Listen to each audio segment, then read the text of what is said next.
Arkady, could you put the slide? Thank you. Good morning, everyone.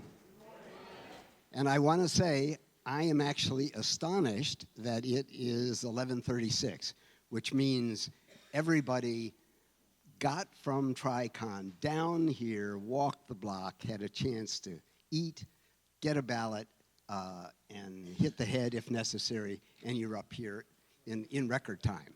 Sorry? Yes, I do want to make sure. So does everyone have a nice blue, almost Carolina blue, light blue ballot? You'll need this if you're in order to vote. So those of you who have sharp memories and even sharper eyes are probably or possibly thinking, wait a minute, that guy up there is not Tom Wilson, who we elected to be moderator last year. So, and that's true. Tom and Martha, unfortunately, had to be in Europe at this time. So, unfortunately, I volunteered to go with them, but but the standing committee has authorized me, Eric Van Loon, to be the substitute minister, or moderator. Power corrupts. Yeah, so you can think of me as the understudy who's getting a chance on the big stage while the star is gone, so please be gentle. And we'll do everything that we can. The goal is a 1-hour meeting. That'll be up to you more than me. Well, that's out of order because we have not yet had a prayer of thoughtfulness from our lead minister, wonderful Jennifer Johnson, to open our meeting.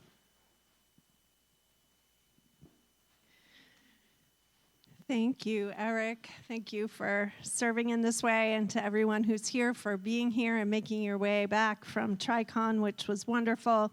I have a prayer for you this morning, and they're not my words, but they felt like the perfect words that I wanted to share.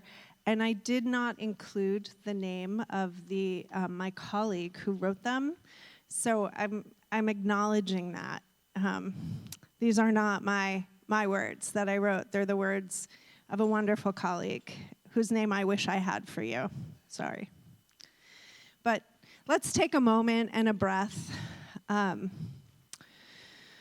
just ground ourselves in this holy space. And in this moment and in this work that is sacred work of self-governance, of upholding the democratic process of our congregation. And we know now more than ever how fragile, how precious that process can be. May our minds and hearts be opened this morning so that the day is able to blossom and flourish in life-giving ways. May we view each other as partners, comrades, friends on the journey, headed in a direction together toward wholeness. May our voices be gentle and purpose-filled. May our energy create space for everyone. May our hands open to one another as help when needed.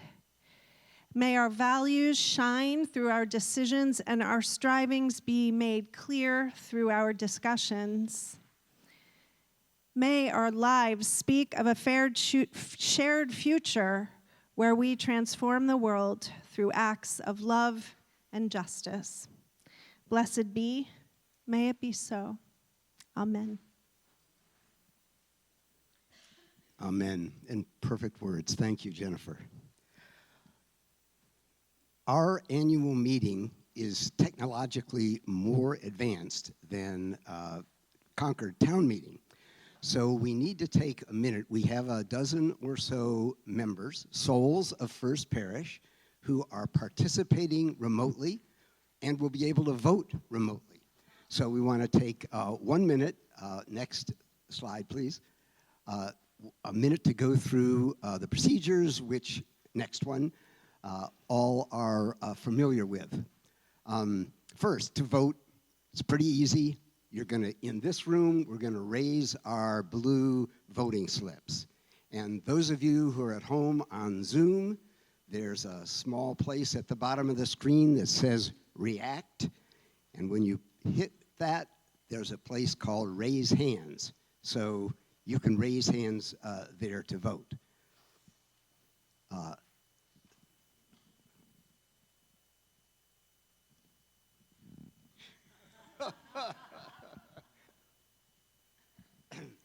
Number 2 is counting vote. If we, in the very rare event that we have a contentious vote that we have to count, you're going to get to tear off a piece of the blue ballot, write your vote on it, and pass it to the aisle where it will be picked up. And for those of you at home on Zoom, you'll just, again, do you can do thumbs up or you could do the react to vote in the rare occasion that we need to have a counted vote. Third, in order to speak, to discuss something, first, and this is the big 4, you're going to raise your ballot, and you will, second, wait to be recognized. We'll bring a microphone to you. Third, you'll stand up, say your name, and 4, speak your piece. So that's how we will call on people to discuss. And if you wanted to amend anything that is a motion that's before us in the meeting, you do the same 4 things. Raise your hand, wait till you're recognized, then say your name and say, I move that we amend or whatever. And last, if you've really heard all you want to hear from your fellow parishioners, and you're really looking at the sun outside and you want to end discussion, you can raise your hand, wait for the mic, and if you're called on, then you can say, I call the question, or move the vote. But you cannot say anything of substance. You have to say, I call the vote, and that's the only thing. And to cut off debate is a 2/3 vote is required. So those are the big 4: raise, wait, name, speak. Next, please. Here's our agenda for today, the warrant articles. We are going to look at and vote to approve the minutes from last year's annual meeting. We're going to have reports from Jen, from, 4, we'll get to that in a minute. Then we're going to elect all of our parish officers and ratify our GA delegation. And then the longest item will be a presentation and discussion of the annual budget for the coming year. And then we have a special information and update on emeritus status, and we'll have a vote on that. So let's go next, please. So a motion has been made, and I hope all of you got a packet of materials, handouts, as you were coming in. There's the minutes of last year's annual meeting. So our clerk has moved that the minutes that we approve, ratify the minutes from last year, and that those be made part of the permanent record of First Parish Archives. Is there a second for that? I see there is. Any discussion? All those in favor, raise your blue ballots, please. Thank you. All those opposed, raise yours. Unanimous? Yeah. It's unanimous, or close to here and online. So our minutes from last year's meeting are approved. Next. We're now in the report phase, and we'll hear first from our lead minister, Jennifer Johnson.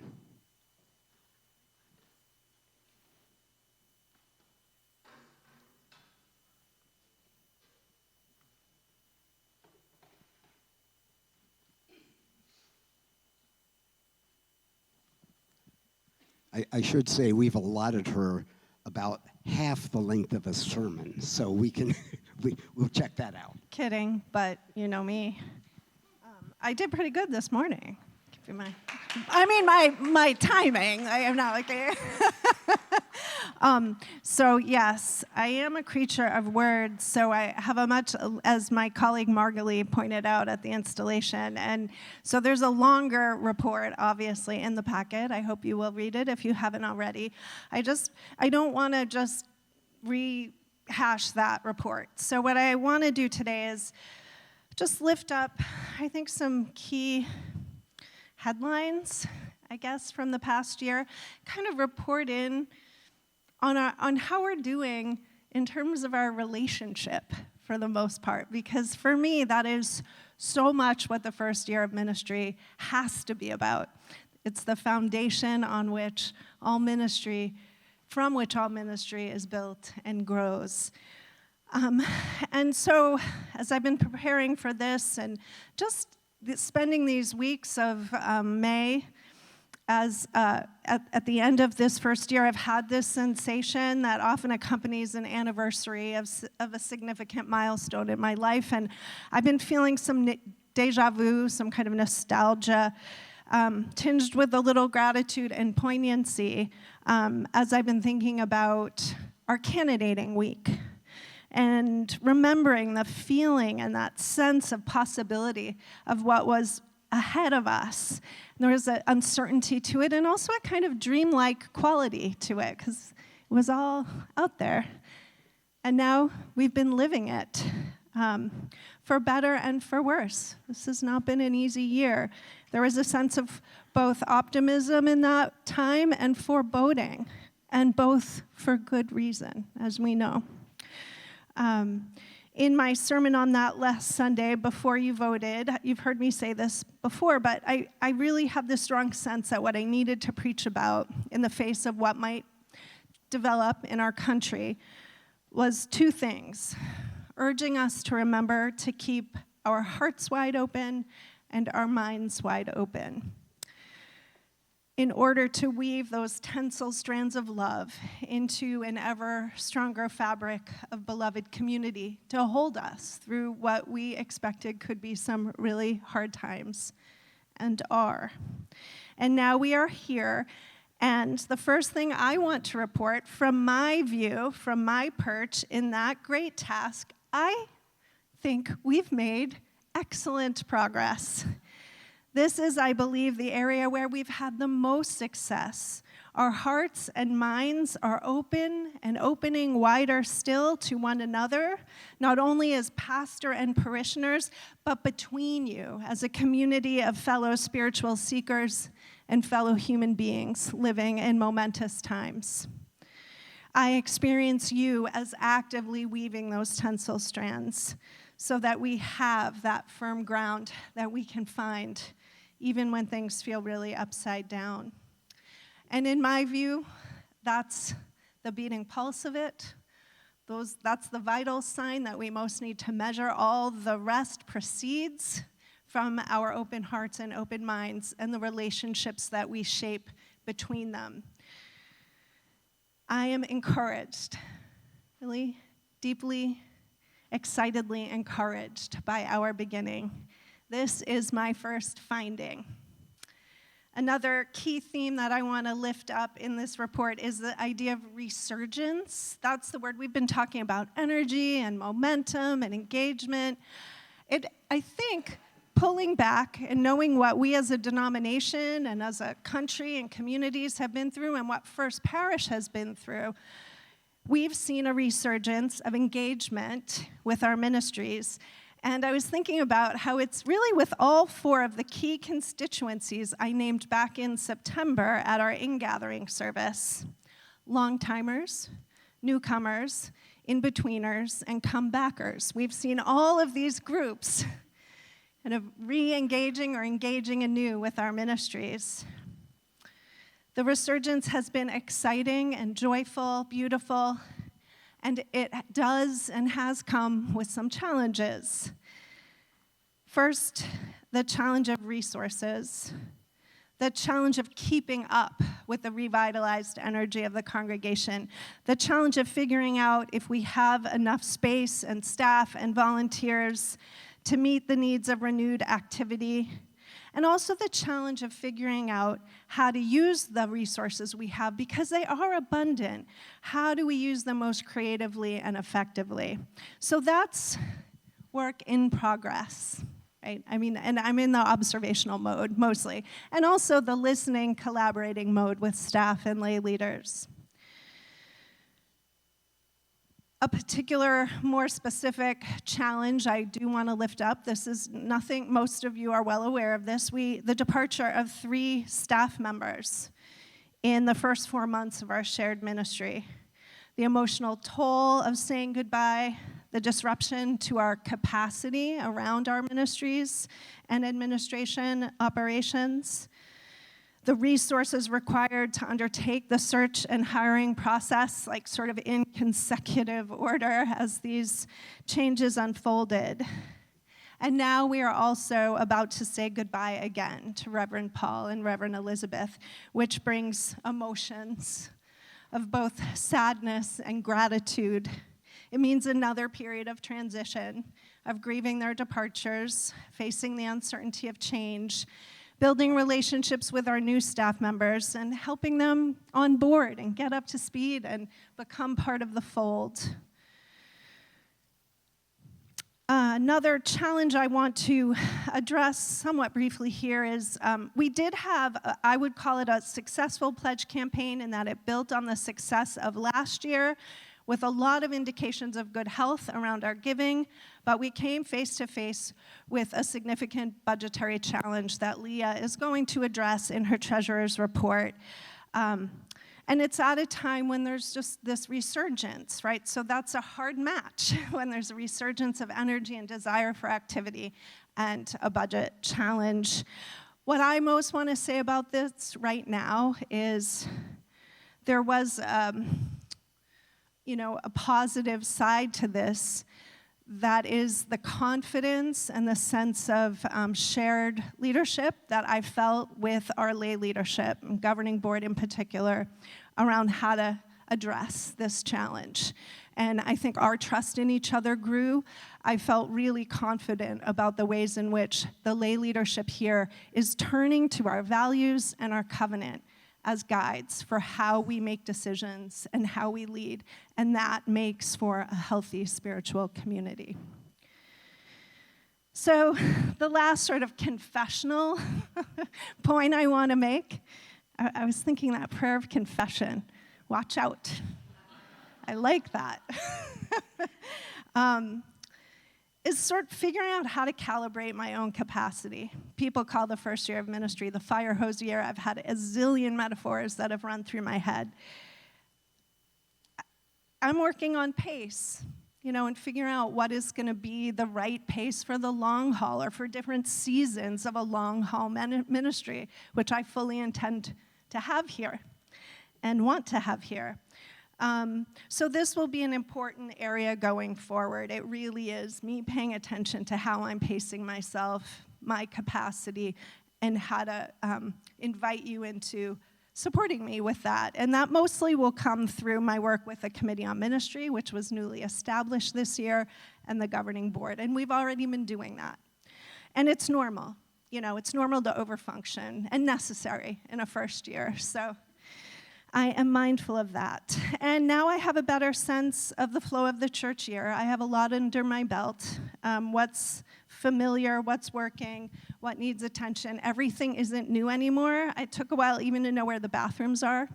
Still don't know where all the closets are. Where are the Kleenex? So the last thing I want to kind of report on is the horizon. I want to tell you what I'm excited about, and I am so excited about our staff team. I am so excited about the way we've gelled as a staff this year and how we're collaborating, and I am so excited to welcome our new Minister of Congregational Care, who I think is really going to find her way here with great success. That's Reverend Jenna Crawford, who'll be starting on soft launch on July 15th. They'll also, in time, we'll be sharing a little bit about some tweaks in portfolios of current staff as we all adjust to this new level of activity, and that's down the road. But I'm also excited about the team members we've brought on this year. Karen Lee and Nigel Watson have been incredible additions. Yes. I'm also really excited about programming for the year to come. I just want to tell you that at the end of the year, I am looking forward to a break with excitement about our programming and what's possible. I don't have anything to tell you about that yet. Other than that, I'm excited. We've started planning and scheduling, and I'm reporting it because I think it's a really good sign of our health, the health of our ministry in this first year. I think to end with excitement about what's to come in September is exactly where I'd want to be. So ends my report. Thank you very much, Jennifer, bringing excitement to us for the whole year and for now. Thank you. We'll next hear from the chair of our governing board, the extraordinary Gib Metcalf.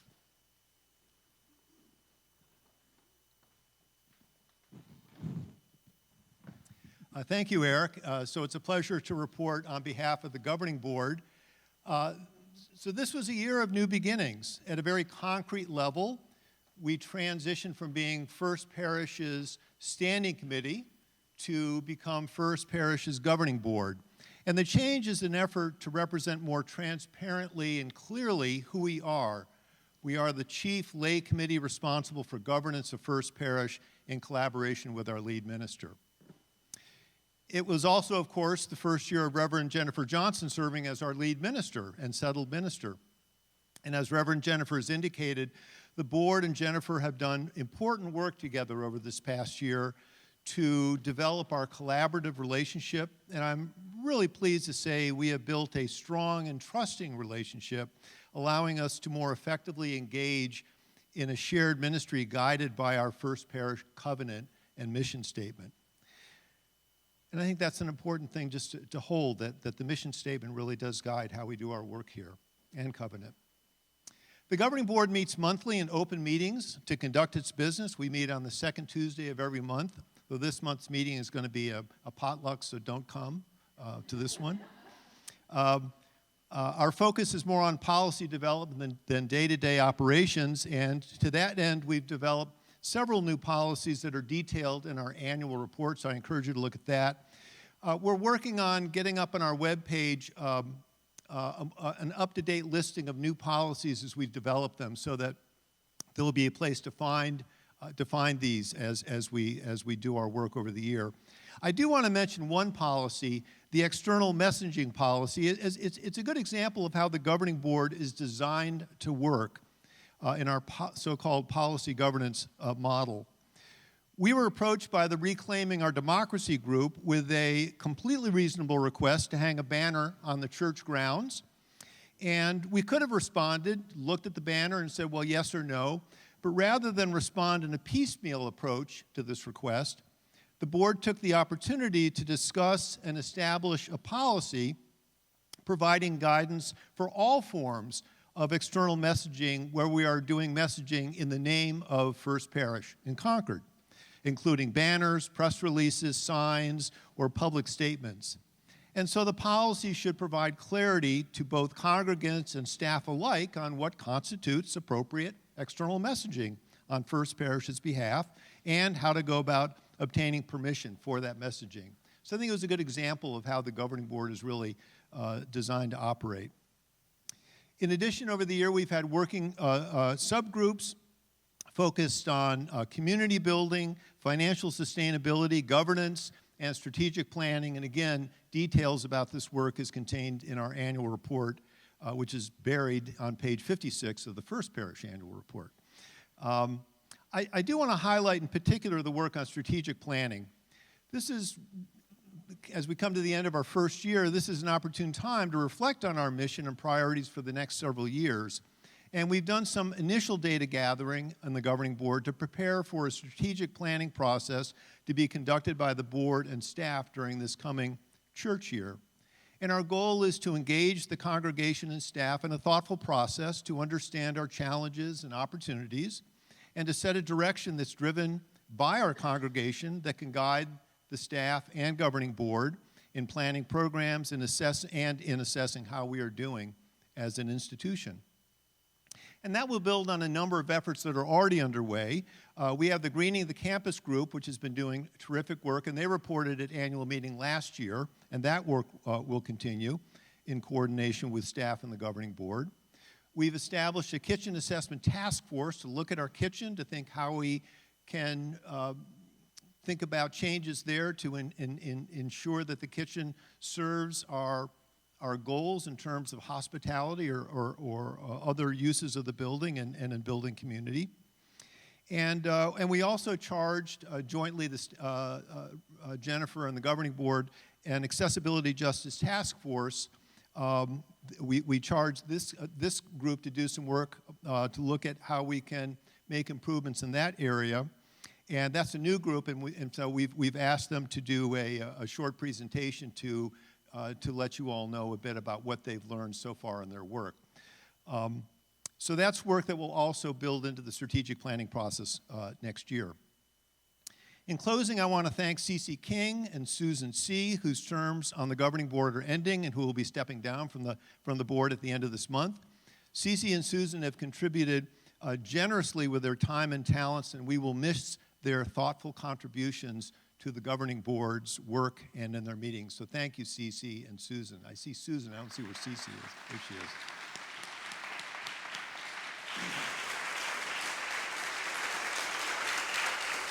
And finally, I just want to reiterate how delighted we are to have a cooperative and productive working relationship with our new settled minister, Jennifer Johnson, at the end of her first year. And we look forward to furthering our joint work here at First Parish in the years to come. So thank you.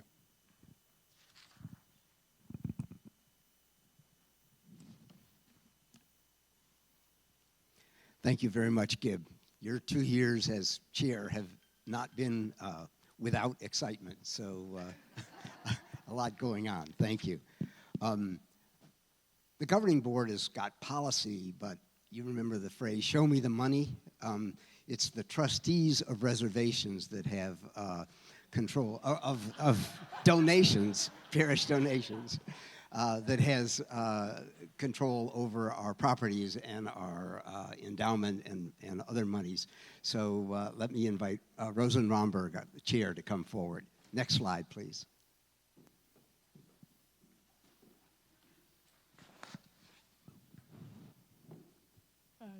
Thank you, Eric. That was actually very charming. We'd love to be the trustees of reservations at times.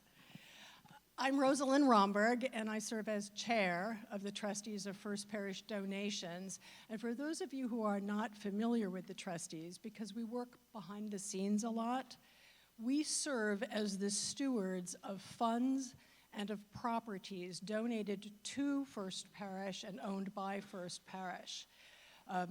One of the charming things about this job is that about this group, is that some of these funds and these properties have been donated not only over years, but over centuries now, which is a remarkable thing to experience.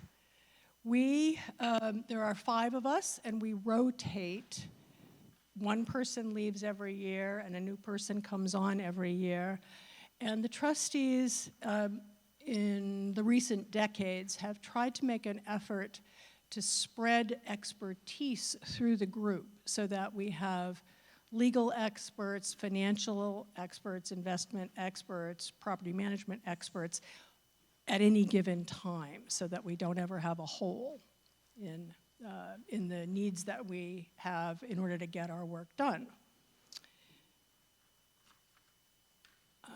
Next slide, please. Next slide. Thank you. In this past year, on the financial side, just to make sure everyone is aware, between recent legacy donations and other contributions, we now have just over $6 million in assets under management. That puts us in a pretty strong position right now.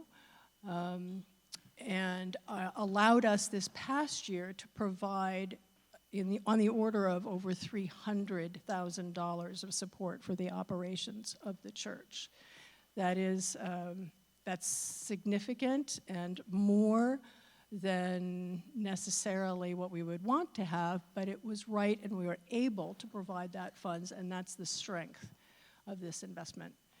We were also able to help the Wright Tavern this past year obtain a line of credit for the work that they're doing in preparations for the launch that we've all experienced recently, and for the work going forward as they open to the public. That line of credit is particularly important to the tavern because many of the grants that were obtained over the last number of years for renovation, structural engineering repairs, and programming are grants that reimburse you. So you have to go out and drop a couple $100,000 on those repairs first, and then they pay you back. So a line of credit turns out to be very valuable for the tavern, and the trustees made that happen. On the property side, next slide, please. The trustees have spent the last 6 years working hard on making up for deferred maintenance that had gone on for, in some cases, a number of decades, but all within reason for some of these older properties. We had to do a lot of restoration over the last several years. Those changes and upgrades have been reported in previous annual meetings. This last year, we finished restoration of the windows on 3 of the cottages that are right outside on the property.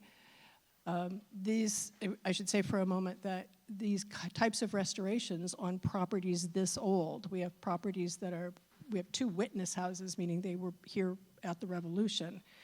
All of these renovations have to be done with the approval of the Historic Districts Commission, the Historical Commission, and the Community for the Preservation, the Conservation Preservation Committee. And in some cases, we even need to get the Mass Historic Registry and the Mass Historical Commission involved. So these are big accomplishments, and we're very pleased that the congregation has been so supportive of maintaining these beautiful and valuable historic properties. We've also been working to support the Wright Tavern, which is also owned by First Parish, to help them make sure that April 19th went well, and to encourage the work that's going on this summer. And if you don't all know it, there are a whole number of beer gardens being scheduled for the summer and the early fall. So please come out and support them. Lastly, I want to talk about what's coming up in the next year. So next slide, please. Thank you. Over the course of this spring, winter and spring, the trustees made a decision to move our investment portfolio to an independent management firm, and we've finished onboarding that firm, and over the course of the next several years, but this year in particular, we're going to be working to change some of the ways that we communicate about investments, and at the same time, we're introducing a new financial management program internally. So you'll see me and a number of others working on computers in Quicken and QuickBooks over the next year as we introduce a budgeting versus actual financial tracking process that is new for us, for what we've done. Very interesting, very exciting for us is a reboot, or we hope to be supporting a reboot of the Legacy program. This is a special program that many of you I know have been involved in over the years, but went quiet during COVID. The Legacy program invites people to leave in their wills or as beneficiaries, to leave First Parish as a beneficiary as part of your estate, or to make gifts to First Parish that then would be invested in the fund for the long-term continuity and sustainability of this church, different from the pledge campaign. This year as well, we're going to be providing over $500,000. There's $260,000 for the general operations of the church, plus an additional $50K to help close the gap that Reverend Jennifer mentioned a few minutes ago. And on the property side, our hope is that this is the year that we're going to complete the deferred maintenance on those on all the old buildings. It's been a significant investment on the part of the trustees and on the church, and it'll be nice to stop writing those checks, frankly, and have that work to do. At the same time, we're going to be updating all of the building inspections so that we have a baseline going forward from fiscal 2026, annual 2025, so that for the Wright Tavern and all the cottages on the campus, we will have current, up-to-date, up-to-code building inspections on these important donations. We're also going to get appraisals for the first time in the history of the congregation on those properties so that we know that we're insuring them properly, and also so that we know how to think about these as Concord 250 and a number of the other larger efforts to think long-term about historic properties unfold over the next several years. And lastly, we're going to be supporting the Wright Tavern's launch program this year. So the last thing I want to say is that over the 10, 12, 13, 14, 15 years, the trustees have been educated by and supported constantly by George Gagliardi for his help in our financial management and our financial education. And the trustees want to say thank you to George. We'd like the congregation to say thank you to George. It's been a pleasure to work with you.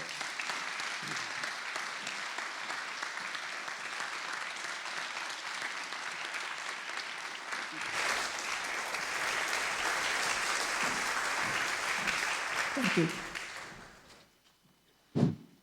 Next slide, please. Thank you, Rosalind. Thank you, George. What's in a name? Isn't accessibility justice so much better than disability? We've got Peter Nobley and the committee to thank for terminology and more. Thank you, Eric, Mr. Moderator. Hi, folks. I promise to keep this to less than half an hour. I'm just kidding, 2 minutes. So I'm just going to show 3 slides.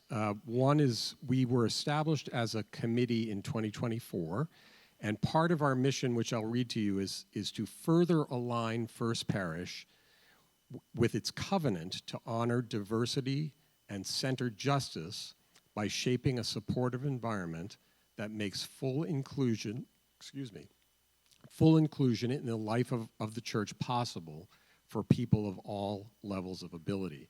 And it's hard to read, but I put up a little quote by Dr. Cornel West that justice is what love looks like in public.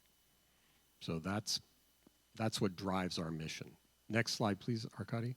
So we're just about to issue a phase 1 report. We used a reporting structure that was established by Equal Access, which is a UUA accessibility effort. And there are some 18 or so different categories. These are the ones we focused on. We looked at buildings and grounds first. Our phase 2 work, which will begin in the spring, will focus on operations. But these are the categories we looked at: acoustics, building entrances, grounds and outdoor areas, interior movement, lighting, parking, handrails, seating, and signage. And so there are about 70 recommendations we made in this phase 1 report. It is not a list of to-dos. It's the beginning of a process. So I think our last slide, Arkady, there was a 1-page handout, which I don't know if all of you got. It's a 2-sided handout. I don't have one up here. It's a very brief summary of what we've been up to. And we have a email address, accessibility@firstparish.org. Should be relatively easy to remember. And I just want to thank the committee that we're working with, because, of course, as chair, you know, I'm really just the mouthpiece. So Jan Power, my wife, who we're celebrating 34 years of marriage today. It's our anniversary. Thank you. Bob Andrews, Sherry Seaver, Sarah Ballard, Dana Snyder-Grant, David Downing, Lois Suarez, and Susie Weaver. So thank you to that committee, and the report will be issued to the governing board and Jennifer, and then we'll figure out ways to share it out this summer. So thank you.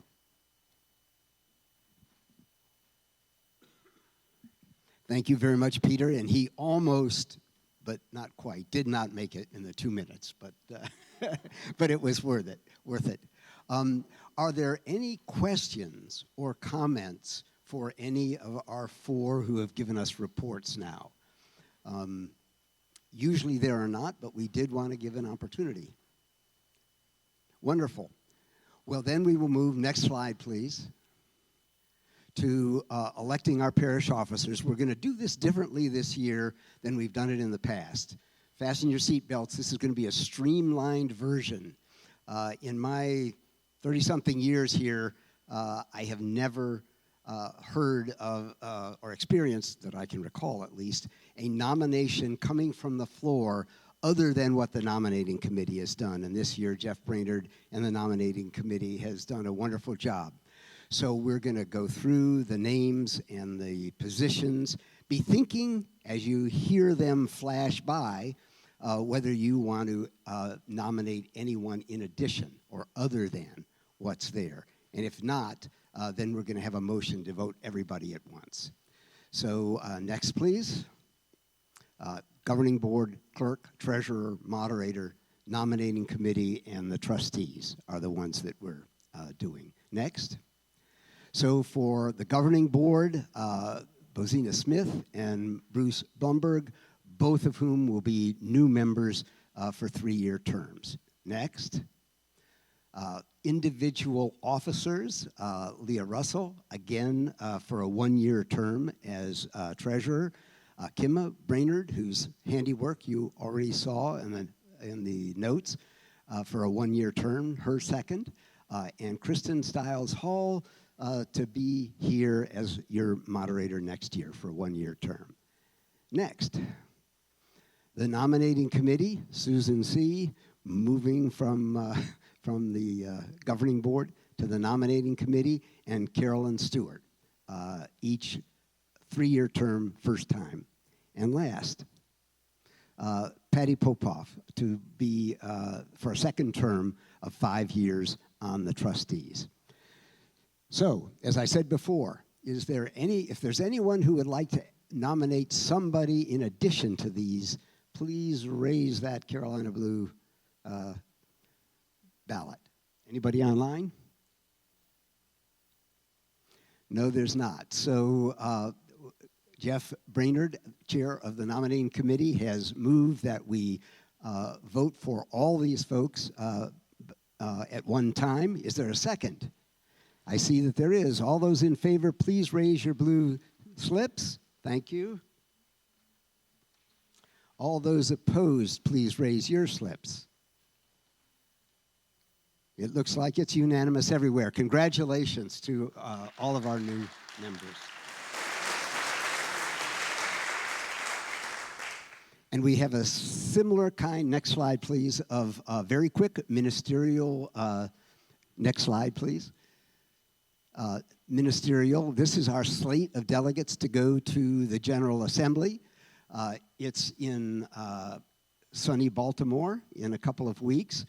We do have, I believe, entitlement to 3 additional slots. So if someone would like to go to Baltimore, and I understand there's also an opportunity to participate remotely. So if there's anyone else, please, after the meeting, be in touch with Jan of all trades powers here. But the immediate item for us now, is there an additional nomination in the floor from right here now? Seeing none. Anybody online? Nope. All those in favor of ratifying this team, please raise your, thank you very much. All those opposed, raise yours. Anybody opposed? All right, it's unanimous once again. Next slide, please. Now, this is the large substantive item for today. This is our budget. There's a lot of important information here and some real challenges. So we're going to call on Leah Russell, our treasurer for the past year and newly elected for next year, to present this. The format is going to be to let her run through the full material, and then we'll open the floor to questions rather than stopping individual slides along the way. Leah. Thank you. Next slide, please. I have the honor of presenting the numbers to all of you, and I hope I can do it in a fairly interesting and engaging manner. For those of you who don't know me, my name is Leah Russell. I've been treasurer for 2 years, and apparently I'm going to be doing it again. So I just want to give a quick shout out to Fifi, who is our absolute superhero of managing the day-to-day of our finances.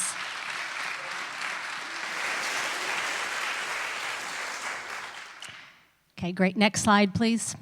So a budget is really at its basics, talking about the revenue and the expenses behind running the church. And so what I'm just going to do is take you through our projected revenue for next year. We'll talk about how that compares to last year and highlight any significant changes. And then we're going to do the same thing with our spending, go through proposed spending and how that looks versus last year. As Eric said, we'll take questions and discussions at the end. Next slide, please. So what does our revenue look like for next year? We are projecting a budget of $1,382,430. The majority of this, 54%, is coming from pledge income, our pledge campaign. And the second largest contribution to this is coming from the trustees, what Rosalind shared with us. That will be about 22% or $300,000. And then the other sort of large contributor to our revenue is what we call other contributions, and we'll go through that in a little more detail in the next slides. Next slide, please. So how does it look versus last year? You can see here the first column is last year's budget, and then you see the budget this year. Next slide. And the difference. So we are looking at a shortfall of about $91,000 versus last year in terms of revenue. And if you look at the categories here, you'll see that there's some pretty big shifts in almost every category in terms of how we're getting to that revenue this year. Next slide, please. So the first thing I want to talk about is the revenue reductions. The biggest one is something that Jennifer alluded to, which is that pledge income is down significantly, $172,000 reduction in pledge income. And this reflects the loss of one pledge unit. So we have been relying and very grateful for a large donation for several years now. It's sort of been up in the air over the last few years. We've known there have been some indications that maybe it wouldn't come through again, and this year it didn't. So we are without that donation. But there's some really good news behind this in terms of how the pledge campaign performed. The remainder of the pledge base, when you just sort of look at the other 99% of the donations, pledges are up about 6%. And in fact, we're also seeing a pretty good increase in our mean pledge, which is up about $170 per pledge unit. So we're seeing that energy and excitement from the congregation when it comes to pledging. Another area of revenue reduction is coming from facilities rentals, and this is sort of the cottages that Rosalind has been talking about. Historically, the Cohen House, which is where Liz Weber had been living, that rental income was coming into the First Parish budget, the budget that we're talking about today. And starting next year, that income is going to the trustees' budget. So it's sort of like no change for First Parish, it's just where this $20,000 is being accounted for in the various budgets. And the third area of reductions in revenue is sort of from our miscellaneous category. Interest income is down. We no longer have the SREC income, which is the energy credits we've been receiving for the last 10 years from the solar panels. That contract is up and has not been renewed. And we've also put in a fairly conservative estimate for the auction this year. So if everybody goes to the auction and bids strong this year, maybe we'll blow away that projection. Next slide, please. So in terms of increases, because there are some areas where we're able to increase revenue this year, again, what Rosalind was talking about is that the trustees are able to give us an incremental almost $42,000 this year. We have more assets under management than we have in past years, so the trustees are able to do this to help in part offset the loss of that large contribution. It's not an ongoing thing, but they certainly can help us this year with that. Other gifts are up. Again, this is showing that there really is a strong engagement in financial contribution to the church, and we are seeing that in other gifts. Some people like to give outside of the pledge campaign, basically, for a variety of reasons, but every year we get gifts from people that are not considered pledges. And we are almost already at this goal for this year, and the year hasn't even officially started, so that's quite healthy. Along the same lines, other contributions are up, specifically because the Sunday collection has grown, I think, about 50 or 60%. We've got higher attendance and people giving more, so we are getting about an incremental almost $24,000 next year from the Sunday collection. Some of that's pass-through income, actually not, it's pass-through in social action. And then the final place where we're able to increase our revenue is through surplus cash. We have amassed some savings, mostly because we have had a staff vacancy in pastoral care over the last few years, and just not having a settled person in that role has allowed us to build up some savings that we are now able to take $52,000 out of surplus cash and use that to help fund the budget next year. Next slide, please. So let's look at how we are going to spend our money next year. Expenses equal revenue, so you see we're going to be spending $1,382,430. And this is spread across a variety of categories, the two largest of which is the two big blue pie pieces, 19% going to worship and congregational life. We are a church, so that makes good sense. And another 19% going to plant and property. We've got a lot of property, a big piece of property, an old piece of property, and it costs money to run it. Another big area here is admin and operations. Again, we're a big organization, and we've got a lot to sort of keep things chugging administratively and operationally. And then you can see music, lifespan RE coming in, 11, 12%. You'll notice social action is at 4% of our spending next year, and we will talk about that in the next couple of slides. Next slide, please. So here again, you're looking at last year's budget versus this year's budget. Next slide. With a reduction in spending of $91,000 to match the change in revenue.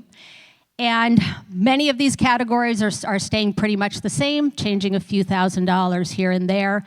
What I would like to talk about next are the three highlighted categories where you are seeing some significant changes in spending next year, and those are social action, admin and operations, and plant and property. Next slide, please. So let's talk about the expenses. The first thing I do want to highlight for everyone is that the UUA provides geographically based guidelines for how staff should be paid, and last year they increased those guidelines again. And we have hired Jenna, which is very exciting, and she's been hired within those new increased guidelines. And that has resulted in a pay gap for some of our longer-term staff who have been here for a while. So we have been able to give some small increases in salary to the staff to help bring them closer to parity based on this. So, three areas to talk about in terms of change in expenses. One is social action. Social action is down over $50,000.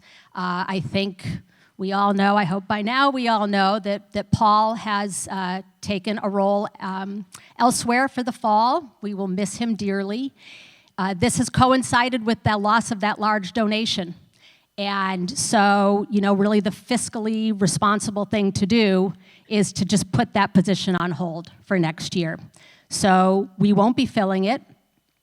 We have a lot of work to do next year to sort of put together the pieces of how we are moving together in terms of our resources and our finances. And so for next year, we will be dividing Paul's position between the three ministers, and they will be working with the lay leaders on their social action initiatives for next year. Other big change here is plant and property. That is coming from a couple of different places. One of them being that in the past we've been funding a buildings and grounds maintenance fund so that we're not caught off guard if something happens with the property that we need to fix. And that fund is now at $48,000. We think that's a good amount to have in reserve to take care of any necessary maintenance issues for the church. So we won't be contributing to that fund again next year. We also have fuel oil is down and some other, just in terms of staffing, we've sort of lowered some of the staffing needs. We've got AV in a better place, and Sunday assistance, et cetera. And then the final change for expenses is that admin and operations is up $20,000. This is simply because last year we added some admin staffing hours. We added it in the middle of the year, so it wasn't in last year's budget. It was funded through surplus cash. This year we're putting it in the budget, so you see that sort of increase being reflected in the official budget. Next slide, please. So this leaves us with a balanced budget. We've got revenue of $1.38 million and expenses of $1.38 million. Next slide, please. But in part, this is coming from that increased contribution from the trustees and the ability to take about $50,000 out of surplus cash, decrease in staffing, and some other savings. So it's going to work for us next year, but it's not necessarily the sustainable way that we can keep building a budget. So what are we going to do? Next slide, please. This is going back to what Gib was talking about, which is we need a real comprehensive strategic planning initiative.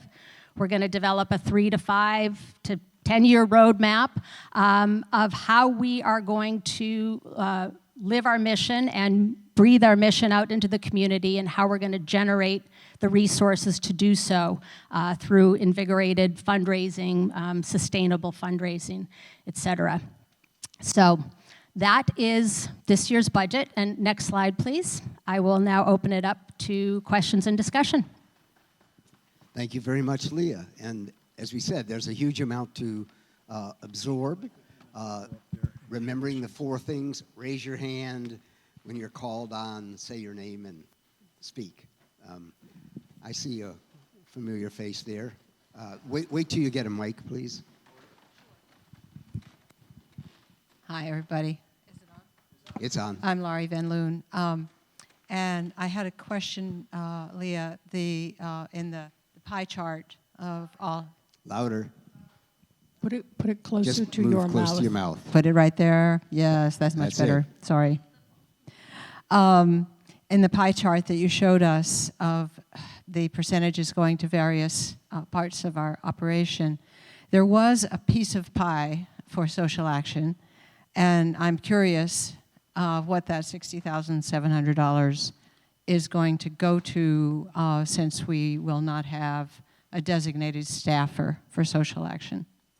Yes, so that a lot of that is the share the plate contributions, and so it's actually pass-through income that we take in and give back out to the share the plate organizations. Right, the social action gift, yeah. Oh, and social action participation of 5,000. So, but it's mostly the share the plate.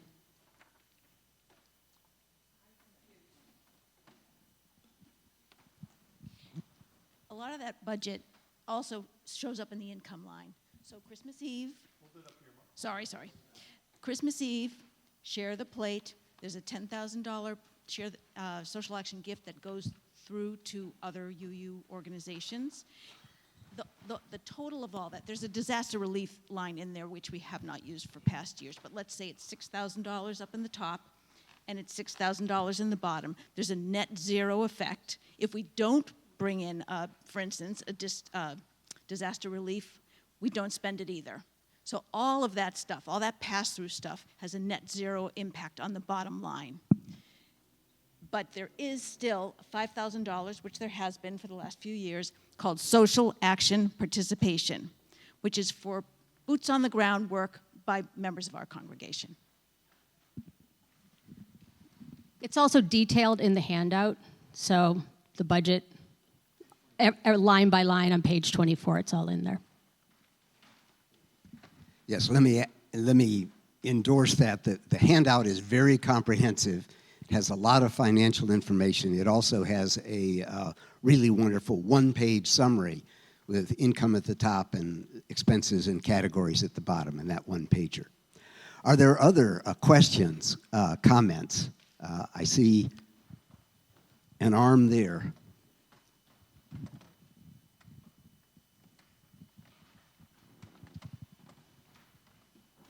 Hi, Stan Griffith. Stan, say your name, please, and put the mic right up to your mouth so everybody can hear you. I'm Stan Griffith, and I guess first thing I wanted to say is I commend the hard work of those who put the budgets together. It's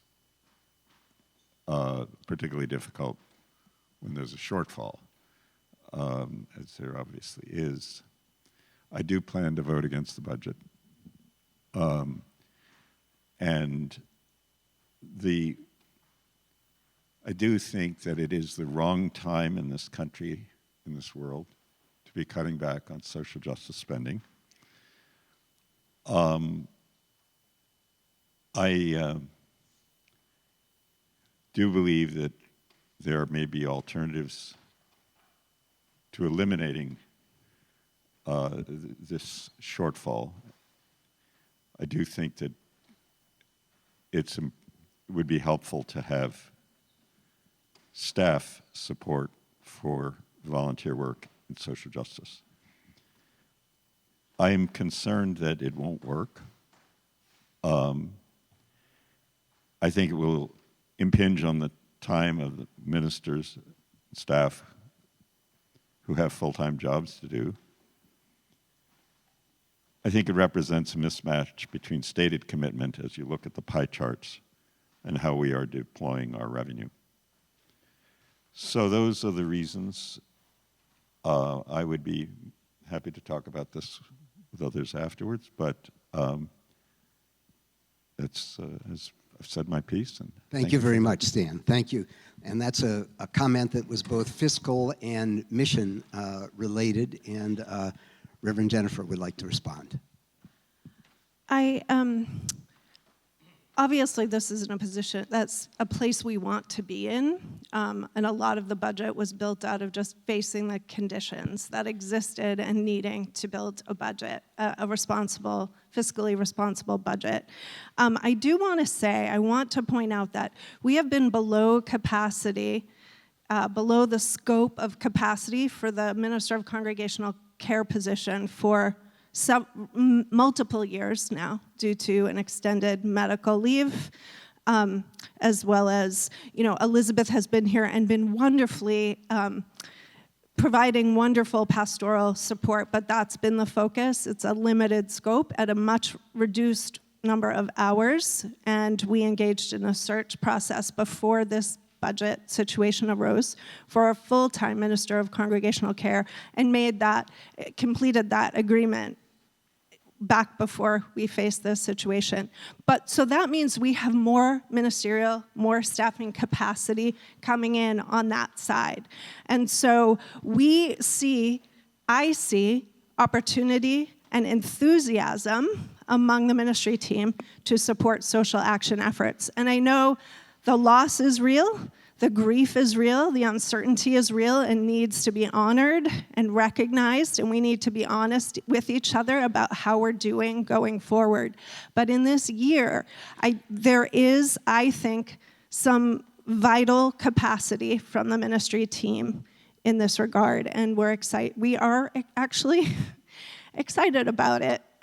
So that's the point I wanted to make. Thank you very much. George has a question or comment. George Gagliardi. I'm aware, oh, thank you. George Gagliardi. I'm aware that over the past several years, an enormous amount of effort has gone into the separation and renovation of Wright Tavern, which is one of our architectural and historic gems owned by the church, as well as the effort into it to make sure that it wasn't a constant money pit. And I think the group has worked very well on that. My question is, for 2026 and say going forward for 5 years, has Wright Tavern been completely isolated from the budget? Are we still contributing? Is it going to be a net contributor? Because I don't see that breakout. Okay, go, Rosalind. So the Wright Tavern income does not come to First Parish. It flows through the trustees. And for the last number of years, the Wright Tavern has been running a tab, basically. We have a lease agreement with the Wright Tavern Legacy Trust, the Legacy Board, and Wright Tavern Legacy Trust Board. And we are, every month, Patty Popov, our treasurer, calculates the owed rent into what effectively is serving as a loan to the Wright Tavern. The expectation is that they will start paying rent and start paying back that loan in January of 2026. I can say that it was supposed to start, the original lease agreement, which was from a number of years ago, it was supposed to start repayment in January of 2025. And because of many slowdowns in the structural and engineering repairs, it just took much longer than we expected. And the process of getting the permits and getting the historical commission and district commission and all of that wrapped around the whole process, and the town contributing so much to pay for it, delayed our receiving the rents, but those rents will all be coming in, we believe, starting in January. So that money will all be coming in and flowing through the trustees' budget, but not through Leah's. If I could just clarify one thing, give Metcalf, governing board. Rosalind says that any monies that the Wright Tavern might pay would not come to First Parish. They would come to First Parish. They would not come to the operating budget. But the trustees are part of First Parish, and I just want that on the record. Yes, and with regard to the speed of the repairs, I've heard it's an old building, and those tends to take longer. Further question there, and then one here. Hello, Pat Riley. First of all, thanks for putting all the work to get the budget together. I know it's hard. I have a couple of questions. One, I noted there was an audit expense from last year that then is taken out with the comment of giving up. So I'd love to know what's going on there.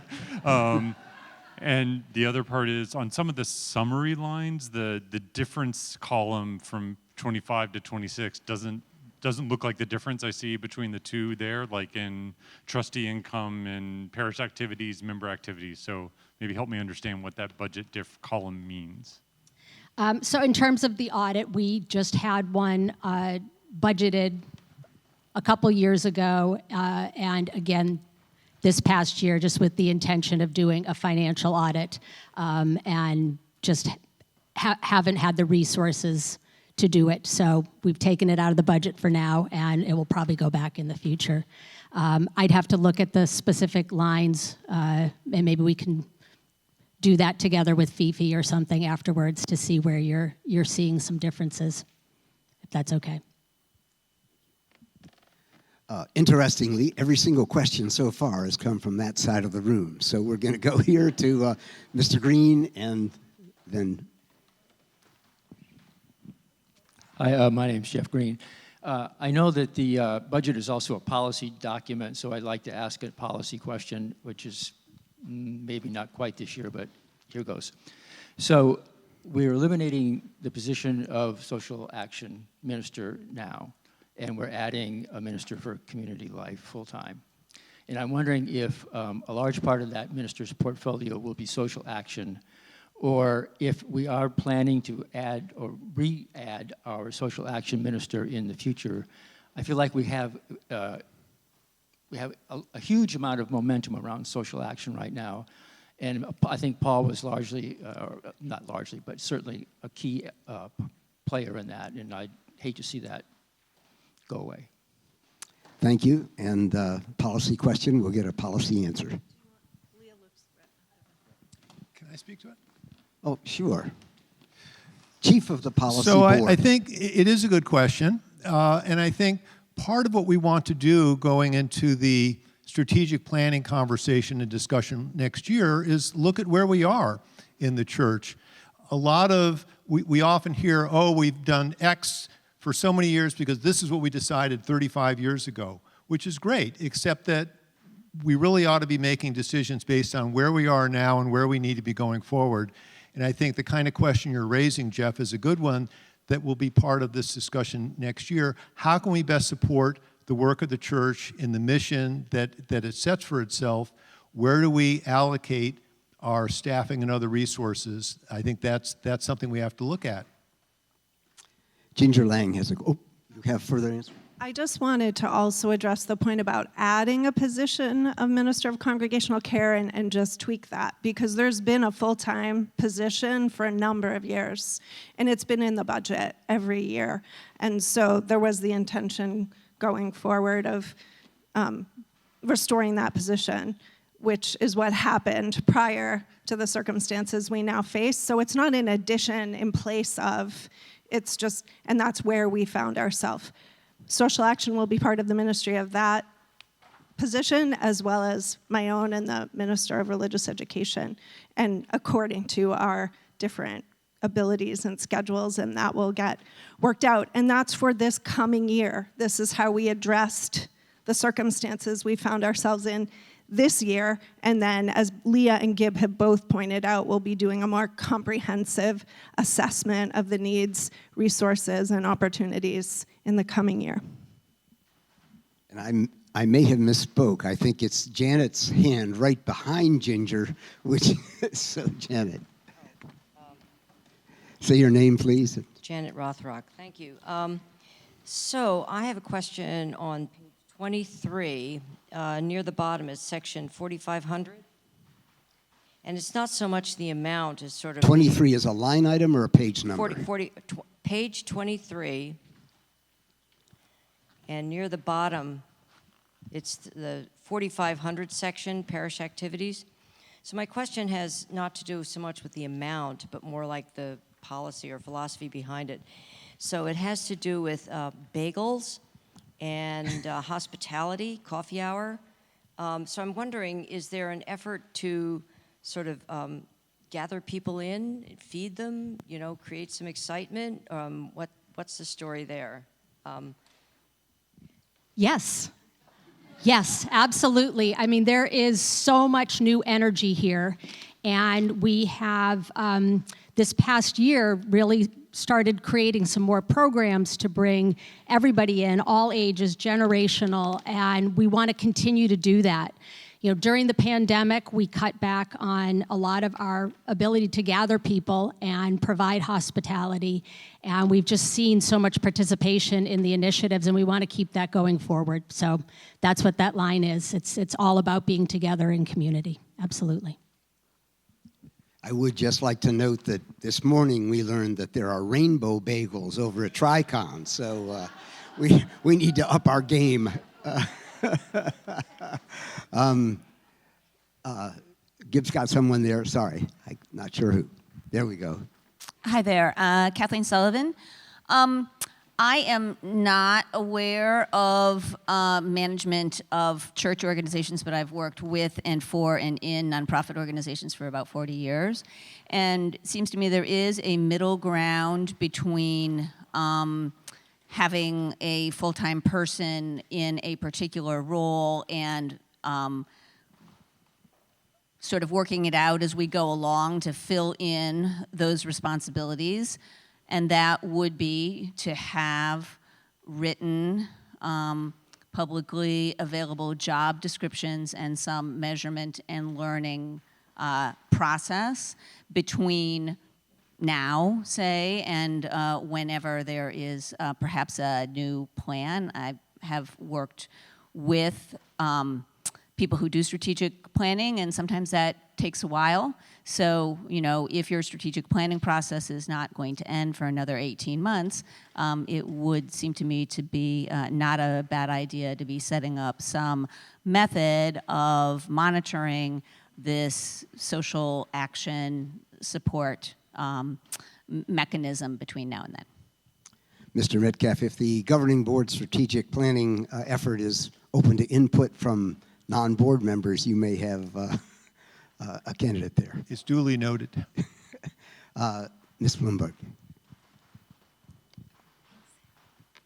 Jane Bloomberg. And a couple of people have expressed concern about Paul's position not being filled. And of course, those of us that are involved with social action were concerned about that too. Jennifer met with social action leadership this past month and explained her thinking, and I think reassured a lot of us that this is a good approach next year for her to sort of see how the new staff people settle in. And frankly, we came away pleased that for the first time that I can remember, and I think Lori probably and a lot of us remember, we'll have a direct connection with ministry. Often we've felt as though social action is sort of in this little silo out there. And this is a real opportunity to integrate what we're doing with the ministers and what they want to see. So I think we came away from that meeting really reassured, Stan and others who have mentioned a concern about this. Thank you, Jane. Pam, do you have a question, comment? Pamela Dritt, and I bet nobody can guess what I'm going to say. Please put your mic close to your mouth. Pamela Dritt. I applaud the effort for strategic planning on an ongoing basis. If all you do is patch your roads and not make a plan to make them all better, then you're going to end up costing more. And I think that we need to, since we know we have to decarbonize our entire campus, and that's not going to be cheap, but the cost also raises the more we delay it, as well as the return, the financial return for not doing fossil fuel use also increases the sooner we do it. I want to make sure that decarbonizing the campus is not considered, it's always going to be considered too expensive, but it's one of those things that we can't afford not to do, not just for our congregation, but for the entire world, the planet. We have to do our part. And so can you make sure that we're going to do that and not put off switching from oil to heat pump? And by the way, we'll be air conditioned when we do that. Thank you, Pamela. Let me ask, we do have one more important agenda item, and it's a new item coming up. So could I see a show of hands, not of how you're going to vote, but just how many people have decided how they're going to vote on the budget? All those? Okay. Leah has moved that the budget be approved. Is there a second for that? I see that there is. So it's appropriate for us to come to a vote. All those who are in favor of the budget, please raise your blue voting slips. And people at home, thank you. All those who are opposed, please raise yours. I see there are some. Thank you. The budget passes, and I do so declare. And we come then to the next and penultimate warrant article, which is the next slide, please. Next slide. And a new policy on emeritus status. And then it's first the policy and then Eric Huneke. Give. Thank you, Eric. So the UUA has a policy in place for providing emeritus status to ministerial staff, and that gives them certain privileges, I believe, including being able to go to General Assembly, to GA. There is no UUA-wide policy on providing emeritus status to non-ministerial staff. Many UU churches have such policies, and the proposal had been made, which we'll hear about in a minute from Beth Norton, that we might consider giving emeritus status to Eric Huneke as an emeritus organist for his time here at First Parish. So rather than focus on that particular question, we realized we had to come up with a policy. And so I'm going to speak briefly about that, and then I'll turn it over to Beth for the specific nomination. Next slide. So as I say, we have not had such a policy. Next slide. So we are proposing that there be a staff emeritus title where the benefits would include, that and $4 will get you a cup of coffee somewhere, basically is what it comes down to. But it's an honorary title that would be granted that they could use in connection with First Parish. We would recognize them on our website. We would invite emeritus individuals, any that we choose, to participate in certain First Parish events and programs and activities at the discretion of the minister. And there may be other benefits, but that would be at the discretion again of the minister, presumably. So it's really an honorific. And it would show up on the website, but it is a meaningful honorific, as are any kind of emeritus designations. Next slide. So we looked around at what other churches have done, and so we came up with criteria that you have to have served at least 10 years in a full or part-time capacity, have a record of exemplary service, dedication, loyalty, and commitment to our mission and values and overall success, and have retired in good standing and not served First Parish in the previous 12 months. So those are the criteria. Next slide. And the process is that any employee or officer being a member of the governing board or clerk, treasurer, trustee, could nominate someone, and the governing board would review the nomination for eligibility, and if we think that it meets the eligibility criteria, including being an appropriate honor to bestow, then we would submit the nomination for a vote at the next annual meeting, which is what we're doing here today.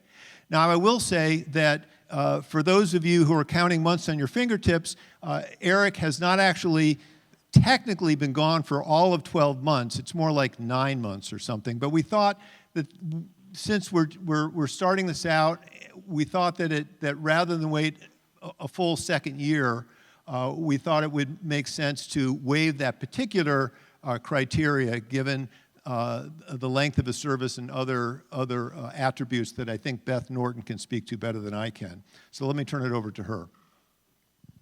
And we can go to the next slide, please. Thank you, Gib. And I'm Beth Norton. I'm the Director of Music Ministry here at First Parish. And I have to say that when I brought this to Gib, the governance wonk in me just loved that he said, I think we need a policy for that. And that was his response. So I think it's great. Then I thank the governing board for coming up with this policy. I nominated Eric. He served as our parish organist for 23 years.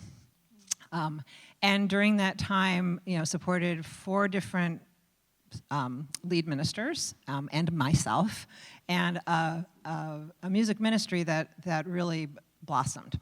And also, for those of you who were not here for all of those 23 years, he, I will say, endured and worked through a very long process of coming up with what we would do to replace our 1901 Austin organ. It was sometimes contentious. There were 9 organ committees over those years. We forget. And ultimately, I think, you know, when we were able to really empower an organ committee, we had fundraising figured out how to do it. He was able to really help us get us to the point of this Russell organ that we have now. I will say I love that one of the pictures that Gib has posted is of Eric on a ladder reaching into the organ case, because not only did he have the knowledge and skill to help make that decision musically, but he also was willing to put in the elbow grease. And in fact, whenever you look at those wood pipes at the back of the balcony, Eric stained those. So he did that himself. It was a labor of love and expertise.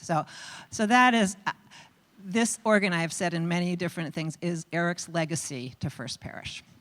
And then there was one other thing I was going to say about this, but I think that might be enough.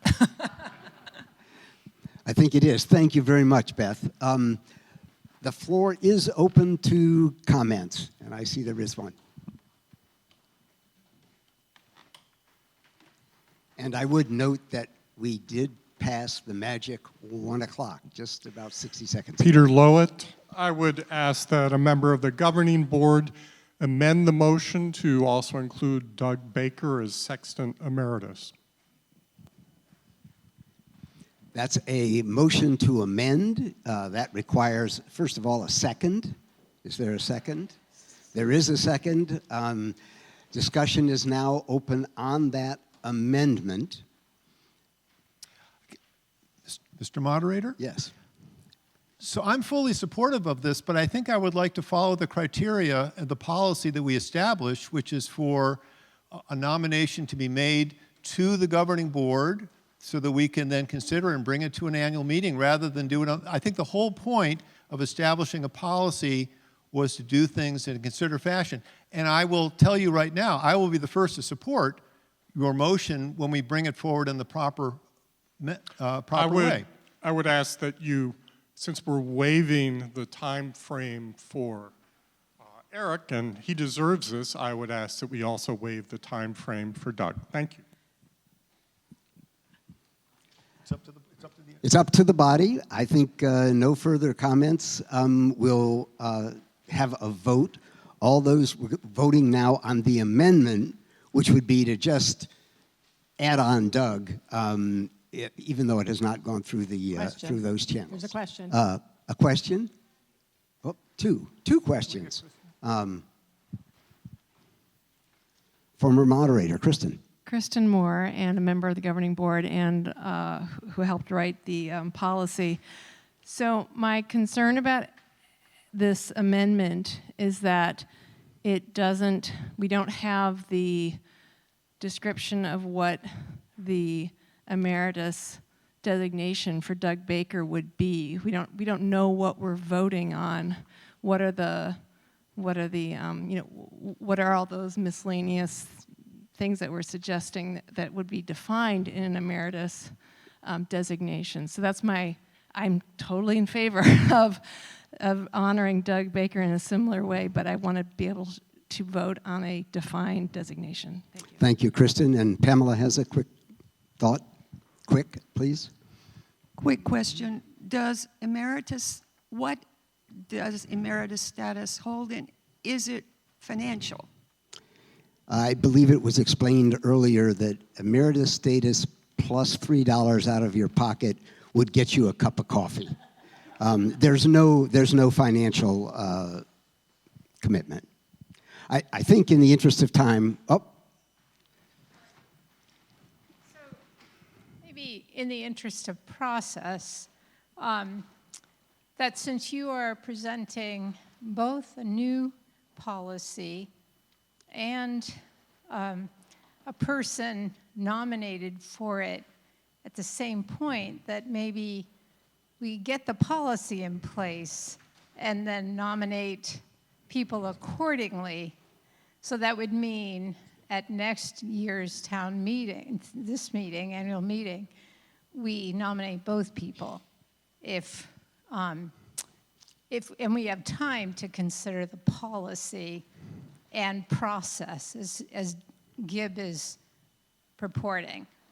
Let's hear from the man on the hot seat. So let me Chair. be clear. We are not bringing the policy to the congregation for a vote. The governing board established a policy and set forward a process that included bringing to the congregation a particular nominee after going through a series of steps of being nominated, reviewed by the governing board, including such things as deciding what would go into the letter that would go to the person. So we're not asking the congregation to vote on the policy of non-ministerial emeritus status. That's done. We're only asking you to vote on, do we want to give it to Eric Henneke? I see that there's another hand there. Ms. King. Thank you. C.C. King. I offer this comment apologetically because as a member of the governing board, I think I wish I had sort of thought a little more actively in the moment to have had this conversation prior to this moment. And I just sort of want to speak so that this is in the minutes. I am aware that in some ways this points out a weakness in the structure of the policy, which is, as I've got this, as we had it written, it's, you know, the nomination has to come from an officer or a member of the governing board. And what's just happened here today is that somebody not in any of those positions has offered up what I think every one of us would think is a really important nomination. So that's just sort of a check mark. And another, and this is really just a comment, but I want it to exist, is that if we don't include Doug today, a person who has possibly the longest tenure here is not getting recognized right away.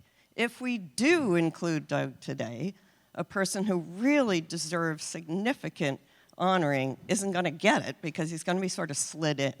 So I just feel like we're sort of in a dilemma here, and that's partly why I just wanted to say this, so at least it's voiced. All right, and I appreciate that we're in a bit of a dilemma. I see Kristen's hand up again. Is there anybody else that wants to have here's another comment before we hear from someone a second time. Yes. Oh, there's two more here. While we're moving the mic, I would just say when I was town moderator, people would ask, you know, what's going to happen and all, and my answer was always, I'm always surprised. It's totally unexpected. I would have put this on the consent calendar for this this meeting, as this is so simple, so quick, honor Eric, but here we are. Diane. I think it's good to honor Doug, but I think we need to take time to make sure that we identify all his contributions, and his title was not sexton. So I think we need to take time, but I think it's important that he be honored in the appropriate way. Thank you. The discussion now, again, to make sure everybody's clear, is on the amendment, which is to add Doug. And then we'll have to have a vote after the amendment on the whole thing. Yes. I would say you definitely. Please say your name, Oh, identify. sorry. Yes. Elena D'Amico. I would say definitely like honoring Doug is definitely very important, but I think that we should also honor Eric right now and get him have this title, and then we go back to the drawing board and get a policy and figure out how we can honor Doug in a way, and then maybe we add it to the next meeting, or we do like a special vote or something of just that person. But I think. Thank you, Elena. We'll since you've spoken before, Kristen. Yes, you do. State your name, please. I'm Lillian Anderson. I'm mindful of the fact that I've turned 80 years old, and a year is a long time. I think we should do it now because Doug is not getting any younger. Kristen. I would like to suggest that the governing board can change the policy or modify the policy to have a special vote that would happen sooner than the next annual meeting. Thank you. I'd like to, how many people have made up their mind on how you're going to vote on the amendment? Sorry.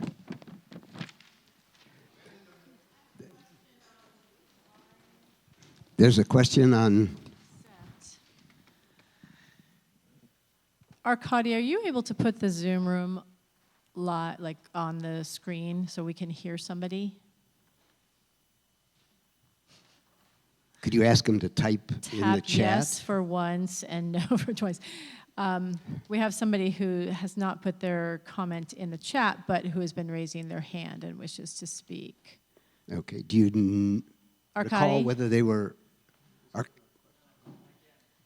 not able to do that Okay. technologically? Thanks. So if they, especially if it's on the main motion, if they could type it into the, it was on this one, okay. We'll have to work, learn to be even better for our, I'm not going to say lost souls or distant souls, but the souls who are on Zoom. Mr. Green. Jeff Green, I'd like to call the question on the vote on the amendment. That is a non-debatable motion. Is there a second? That's a non-debatable motion. All those in favor, it requires 2/3 to end debate. All those who are in favor, please raise your blue voting. All those who are opposed, please raise yours. Big numbers, big numbers. Okay. We do have a clear, way more than 2/3, so it's time to come to a vote right now on the amendment, which is to add Doug, emeritus status for Doug. All those who are in favor of adding that, please raise your blue voting. Oh boy, we might wish that we had an electric clickers. You got the number. Thank you. Got the number. All those who are opposed to that, please raise yours. Huh, actually, easier than I thought. Well, hold on. This is the amendment, and this is negative. Those who are opposed to the amendment. Okay, so the amendment, which is only a 50-50 vote, it fails, not overwhelmingly. It's about 40 to 45 to 55. So it's now appropriate to vote on the main motion, and the main motion is that the annual meeting votes to confer emeritus status on Eric Huneke. All those who are in favor of that main motion, please raise your blue voting tabs. Thank you. Got a number there? All those who are opposed. Congratulations, Eric Huneke.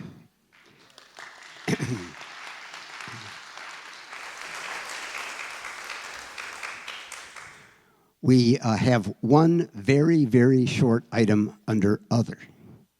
Reverend Jennifer. Thanks, Eric. I just needed to take a moment separate from the report to kind of put on the record and formally recognize the outstanding contributions of our governing board chair, Gib Metcalf, this year. I cannot imagine a more dedicated, capable, thoughtful, open-minded, intelligent, caring, responsive partner in this first year of ministry. I'm not really, it has made such an impact on my first year of ministry to just be leading in a kind of lockstep partnership with Gib. It's a dream of of mine in terms of shared ministry to be able to have such a substantive and effective partnership. And Gib will have my gratitude for all the years of this ministry and beyond, and all of yours.